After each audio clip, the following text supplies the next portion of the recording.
Wars have been a part of human history for centuries, shaping civilizations and rewriting boundaries.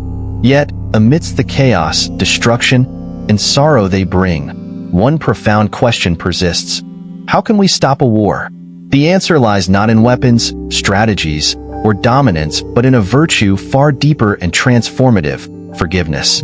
In this article, we will explore the root causes of war, the devastating cycle of anger it perpetuates, and the only way to break free: letting go of hatred and embracing forgiveness. As we look around today, conflicts rage across various corners of the globe. Nations rise against one another, communities are torn apart, and countless lives are lost in battles that often serve little purpose beyond fulfilling cycles of revenge and domination. This never-ending spiral of war is not only devastating to those directly involved, but also erodes the moral fabric of humanity. Despite technological advancements and the rise of international diplomacy, wars continue. So, why is it so hard to end them? The answer lies in human emotions, particularly anger and hate. This anger, when left unchecked, becomes a powerful force that drives individuals and groups to retaliate, perpetuating a cycle of violence that seems unbreakable. But is it truly unbreakable? What if we could disrupt this cycle? The key, as the Buddha teaches, is not to fight anger with anger, but to extinguish it with forgiveness. The Buddha once said, "Hatred is never appeased by hatred. Hatred is appeased only by non-hatred." This is an eternal law. This profound truth challenges conventional wisdom, which often views strength and aggression as solutions to conflict. The idea that forgiveness and letting go can end wars may seem counterintuitive, even naive. However, history and human psychology reveal that retaliation only deepens wounds and sows the seeds for future conflicts. Imagine two neighboring countries at war. One attacks the other, causing immense destruction and loss of life. In response, the attacked nation seeks revenge, initiating a counterattack. This act of revenge further intensifies the hatred on both sides, drawing more individuals into the conflict and creating an endless loop of destruction. This is the cycle of hatred, a self-perpetuating system that feeds on anger and retribution. To understand the futility of war, we must delve deeper into how hatred functions. Consider a community where one group feels wronged by another. This perceived injustice festers, and over time, individuals within the aggrieved group form alliances to retaliate. They may strike back in ways they believe are justified, often mirroring the original act of aggression. The opposing side, now feeling victimized, responds in kind, escalating the conflict. This back and forth is not limited to small communities. It plays out on a global scale. Historical examples include prolonged feuds, such as the 30 Years' War in Europe or the Israeli-Palestinian conflict, where cycles of violence have persisted for generations. These conflicts illustrate that without intervention, hatred can entrench itself deeply, making resolution nearly impossible. The costs of war are immeasurable, extending far beyond the battlefield. Lives are lost, families are torn apart, and entire communities are uprooted. Infrastructure, painstakingly built over decades, is reduced to rubble. But perhaps the most profound loss is that of human potential. The individuals who perish in wars, soldiers and civilians alike, represent unfulfilled dreams, uncreated innovations, and untold contributions to humanity. While destroyed buildings can be reconstructed and diplomatic relations repaired, the lives lost are irreplaceable. This irrevocable loss underscores the futility of war. Humanity's collective progress is hindered when resources are diverted from development to destruction. History provides ample evidence that wars rarely achieve their intended outcomes. Consider the example of World War I, dubbed the War to End All Wars. Despite its conclusion, the Treaty of Versailles sowed resentment in defeated nations, particularly Germany, leading directly to the outbreak of World War II. This pattern of unresolved grievances escalating into future conflicts is a recurring theme in history. Even when wars result in temporary suppression of one side, the underlying issues often remain unresolved. The suppressed group harbors resentment, passing it on to future generations. As tensions simmer, they eventually erupt, reigniting the conflict. This is why suppression, while seemingly effective in the short term, is never a sustainable solution. Breaking the cycle of hatred requires a radical shift in perspective. Forgiveness, though difficult, holds the power to dissolve anger and pave the way for reconciliation. When individuals or nations choose to forgive, they disrupt the cycle of retaliation. Instead of fueling hatred, they create space for dialogue and healing. Forgiveness does not mean condoning injustice or forgetting past wrongs. It means releasing the hold that anger and resentment have over us. It is an act of liberation, freeing both the forgiver and the forgiven from the shackles of hatred.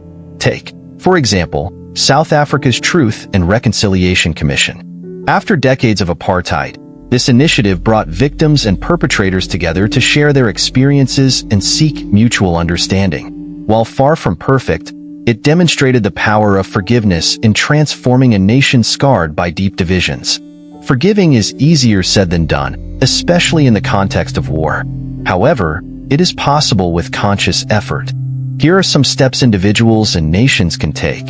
Acknowledging pain. Recognize the harm caused and the emotions involved. Healing begins with acknowledgement. Empathy. Strive to understand the perspective of the other side. What drives their actions? What are their fears and desires? Open communication. Foster dialogue to address grievances and explore solutions. A commitment to nonviolence. Reject violence as a means of resolution and commit to peaceful methods. If this message resonates with you, consider exploring more about how Buddhist principles can guide modern life. Subscribe to our channel, Buddhism in Modern Life, for insights and practical advice on applying these timeless teachings in today's world. Forgiveness is undeniably a difficult path to tread, especially in the aftermath of deep wounds caused by war. Victims often carry the weight of immense pain, grief, and loss. The act of letting go can feel like surrendering one's justice or invalidating their suffering. However, this misconception is one of the key obstacles to embracing forgiveness. At the heart of this challenge is the human tendency to equate forgiveness with weakness. Societies often valorize strength and vengeance, portraying them as just responses to wrongdoing. In reality, forgiveness requires immense courage and inner strength. It demands that individuals rise above their anger, transcending their immediate emotions for a higher purpose. Peace. History is filled with inspiring examples of individuals and communities choosing forgiveness over revenge, breaking cycles of hatred and inspiring others to follow suit. These stories demonstrate that while forgiveness is challenging, it is not impossible. Nelson Mandela and post-apartheid South Africa. After spending 27 years in prison under apartheid, Nelson Mandela emerged not with a call for vengeance, but with a vision for reconciliation. He understood that South Africa could not heal unless its people, black and white, worked together to move past the injustices of the past. His leadership in establishing the Truth and Reconciliation Commission allowed perpetrators and victims to come together, share their truths, and seek understanding. While the scars of apartheid remain, Mandela's choice to forgive laid the foundation for a more unified nation. The friendship of Louis Zamperini and Matsuhiro Watanabe. During World War II, American Olympian Louis Zamperini was captured and tortured in a Japanese prison camp by Matsuhiro Watanabe, a particularly brutal guard. After the war, Zamperini struggled with nightmares and anger. However, inspired by his faith, he chose to forgive Watanabe. Years later, he attempted to meet Watanabe to reconcile, a gesture of peace that reflected his profound forgiveness. Zamperini's story illustrates the transformative power of letting go. The Rwandan genocide. The Rwandan genocide in 1994 left nearly 1 million people dead and countless others traumatized. Yet, in the aftermath, remarkable stories of forgiveness emerged. Programs in Rwanda encouraged perpetrators to admit their crimes and seek forgiveness from their victims' families. Though the pain was immense, many survivors chose to forgive, enabling their communities to rebuild and heal. Forgiveness is not only a moral virtue but also a psychological necessity for those who wish to escape the grip of anger and resentment. Studies in psychology have repeatedly shown that holding on to anger can have devastating effects on mental and physical health. Chronic anger is linked to conditions such as high blood pressure, heart disease, and depression. On the other hand, forgiveness promotes emotional well-being, reduces stress, and improves relationships. In war-torn communities, collective forgiveness can foster healing on a societal level. When people choose to let go of hatred, they create an environment where reconciliation becomes possible, paving the way for sustainable peace. The teachings of the Buddha offer profound insights into breaking free from cycles of anger and hatred. One of the most powerful lessons is the concept of interconnectedness. According to Buddhist philosophy, all beings are interdependent. Acts of anger and hatred harm not only the recipient, but also the person harboring those emotions. Conversely, acts of compassion and forgiveness ripple outward, benefiting everyone. Another valuable teaching is the practice of mindfulness. By cultivating mindfulness, individuals can learn to observe their emotions without being controlled by them. This awareness allows people to respond to conflict with wisdom rather than impulsive anger. For instance, when confronted with a situation that triggers anger, a mindful person might pause, reflect on the consequences of their actions, and choose a more compassionate response. While forgiveness on an individual level is transformative, implementing it on a national or global scale presents unique challenges. However, the following steps can guide nations toward reconciliation. They're establishing truth and reconciliation committees. These platforms allow both victims and perpetrators to share their stories, fostering understanding and accountability. Education and awareness campaigns. Promoting the values of forgiveness, empathy, and nonviolence can help shift societal attitudes toward conflict resolution. Restorative justice programs.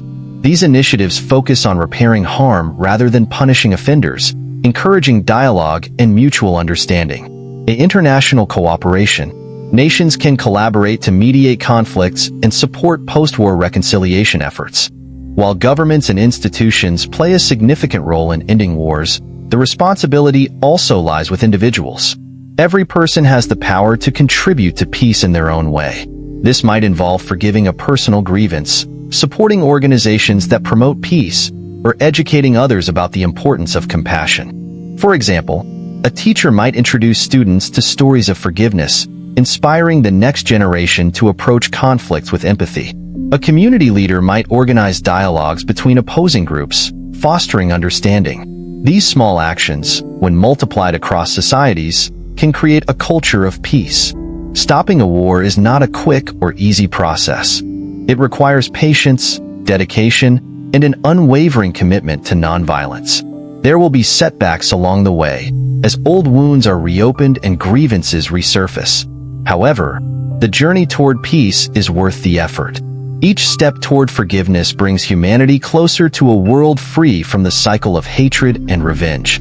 As we conclude this discussion, let us remember that the power to stop a war lies within each of us. By choosing forgiveness, letting go of anger, and promoting understanding, we can disrupt the cycle of hatred and pave the way for a brighter future. If you found this message meaningful, consider supporting our mission to spread peace and wisdom. Subscribe to Buddhism in Modern Life for more content that explores how ancient teachings can guide us in today's complex world. Together, let us work toward a more compassionate and harmonious world. In the face of conflict, it is tempting to seek revenge, to repay anger with anger. However, as the Buddha taught, true peace comes from non-anger. Forgiveness is not a sign of weakness, but a testament to our strength and humanity. By embracing this profound truth, we can break the cycle of hatred, heal our wounds, and create a legacy of peace for generations to come. Let us take the first step today, by forgiving, by letting go, and by choosing compassion over conflict. Peace is not a distant dream. It is a choice we can make right now.